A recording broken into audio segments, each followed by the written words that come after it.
Muhammad Reza Khalid, kita nanti akan nyebut Carry yang jadi beneficial owner yang jadi tersangka di kasus ini gitu ya. Yeah. Nah, dulu di zaman masih ada Petral, itu sebelum tender itu Pertamina lewat integrated supply chain-nya mereka itu punya owner estimate, harga perkiraan sendiri dari minyak yang akan dia impor.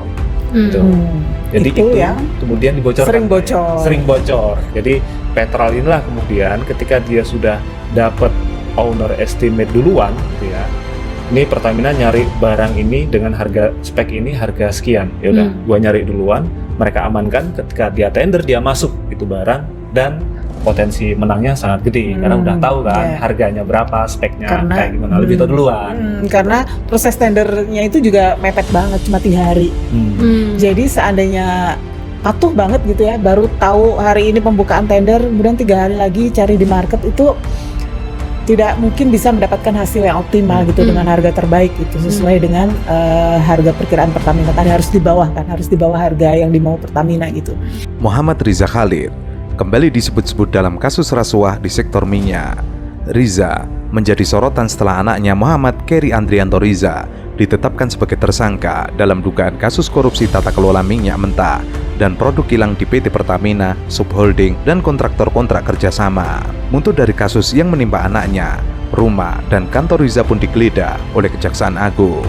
Dari penggeledahan itu diamankan sejumlah dokumen dan uang tunai sebesar 833 juta rupiah dan uang tunai dalam bentuk mata uang asing sebesar 1.500 US dollar. Nah, ketika Petral dibubarin ya Mbak ya, tahun 2014, 2015 waktu itu, awal-awal Jokowi itu, proses itu kemudian sempat membaik Mbak ya, pengadaan impor minyak karena dikonsolidasikan di ESG Pertamina. Nah, ini kemudian berubah lagi ketika Pertamina tuh memecah diri jadi subholding. Jadi ketika itu subholding Kilang dipecah jadi Pertamina Kilang, subholding Niaga dipecah jadi Patra Niaga, Pertamina Patra Niaga PPN ya. Nah, akhirnya pengadaan crude oleh Kilang, pengadaan BBM impor oleh Patra Niaga. Nah, ini kemudian kita ngobrol dengan beberapa orang, praktik yang sebelumnya terjadi di zaman Petral itu ada indikasi balik lagi. Terulang lagi ketika di sini, terutama yang di Pertamina Kilang ya. Di Pertamina Kilang itu ada indikasi memang praktik membocorkan owner estimate, terus kemudian mengatur spek atau mengatur spesifikasi produk yang ingin diimpor supaya hanya orang-orang tertentu saja yang bisa memenuhi ini. Perihal kemungkinan keterlibatan Riza dalam kasus ini, Kepala Pusat Penerangan Hukum Kejagung, Harli Siregar, membuka peluang penyelidik memeriksa Riza Khalid. Riza bukan pertama kalinya terseret skandal soal minyak di tanah air. Pengusaha yang mendapat julukan The Godfather ini pernah beberapa kali disebut-sebut dalam kasus serupa. Itu jadi satu unit ya di Pertamina yang dia awalnya ketika ESC ini berdiri. Jadi ESC itu sebenarnya ada dua periode kebangkitan dalam tanda kutip gitu ya, sebelum eranya Jokowi itu. Dulu ESC dibangun untuk mengambil alih pengadaan semua, mulai dari perencanaan, bikin raca kebutuhan minyak mentah, raca kebutuhan BBM, sampai pengadaannya bagaimana, semua direncanakan di sini gitu. Nah, kemudian ada yang terganggu dengan skema ini karena tidak lagi bisa mengintervensi, tidak lagi, walaupun kabarnya sih bocoran masih beberapa kali ada ya, bocoran owner estimate tadi gitu.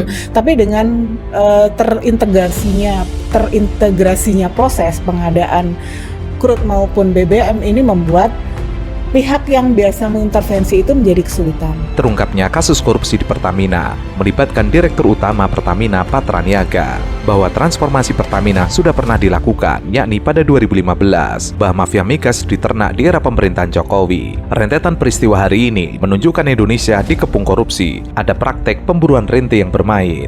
Korupsi di tubuh Pertamina tersebut terjadi di masa kepemimpinan Jokowi. Pemberantasan mafia migas tidak hanya bisa dilakukan secara teknis, kelurusan pemimpin negara juga sangat dibutuhkan untuk pemberantasan para mafia. Ada temuan-temuan lah, misalnya pengadaan crude, pengadaan BBM itu kan sebenarnya bisa diproyeksikan, bisa diestimasi berapa kebutuhan kita 5 tahun, 10 tahun ke depan, bahkan 20 tahun ke depan bisa diproyeksikan dengan mengasumsikan pertumbuhan konsumsi, pertumbuhan penduduk gitu kan ya. Sampai 20 tahun? Harusnya bisa diproyeksikan gitu. Tapi dengan proyeksi itu maka harusnya ada kontrak long term. Jadi harusnya kontrak long term itu punya porsi yang lebih besar daripada pembelian di spot. Pembelian di spot itu kan cenderung mahal ya, gitu, karena belinya dadakan gitu, kayak tahu bulan. Sebelumnya, Kejaksaan Agung mengungkapkan kerugian negara 193,7 triliun rupiah per tahun. Itu terjadi selama 5 tahun dari 2018 hingga 2023, sehingga total kerugian negara ditaksir 968,5 triliun rupiah. Artinya, hampir 1.000 triliun rupiah atau 1 kuadriliun rupiah. Ada rapat yang melibatkan petinggi Patraniaga dan orang kilang, sehingga dikondisikan kilang itu tidak menyerap semua crude yang ada di dalam negeri gitu. Nah, dikondisikan dengan kapasitas tertentu tidak bisa menyerap, padahal ketersediaan crude itu ada gitu. Nah, akhirnya dipilihlah jalur impor yang itu menggunakan lewat tangan yang tadi itu anak Riza Khalid, Kerry gitu. Nah, disitulah sebelum seolah-olah dibikin tender, padahal itu sudah dikondisikan itu akan diambil alih oleh Kerry. Makanya dari alur proses ketika barang itu datang, disitulah peran Pertamina Shipping ya. Nah, disitu juga dalam pengiriman itu ada markup tuh 13-15% yang keuntungannya itu dinikmati lagi oleh Kerry. Jadi nanti sampai harga dari kilang ke Patraniaga, nah itu juga karena yang tadi kita cerita ya, harusnya yang kita bayar 92 tapi yang datang 90. Nah, harga itu juga jadi kerugian negara. Nah, dan harga yang harus dibayarkan Pertamina dari pengadaan ini juga lebih tinggi. Nah, disitulah terjadi persekongkolan ya, karena sudah diatur utak-atik oleh orang Pertamina berapa di route ini dengan Kerry dan beberapa jejaringnya gitu.